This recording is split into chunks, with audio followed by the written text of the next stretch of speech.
Yaxshimisiz? Ha, yaxshi. Bo'shadanish, Yo'q. bo'shashish, yo'q, og'iz qurish.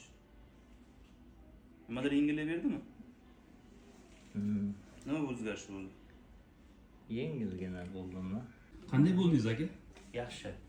Nima o'zgarish sezilyapti? Yengil bo'ldim. Yengil. Yengil. Voy kelganda holatimiz qanaqa? Quloqlarim shimirlab, bir lanjibu. Shunaqa bo'layotganda. Ko'zlarim haqida yorishib, yaxshi bo'ldi. Bularda ko'proq qon quyuqlashi bor ekan, shuni hisobiga ko'proq asabiylik, keyin uyquga moyillik ko'payib qolganinglar, faqat ko'proq uxlar ekanlar. Hozir chertma qilgan vaqtimizda qonlar tezroq qotdi, bu qon quyuqlashdan davom beradi.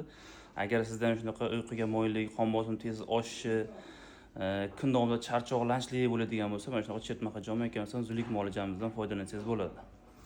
Og'riqlar bo'lmadimi? Yo'q, hech narsa sezgan. Shifo bo'lsin aka. Rahmat.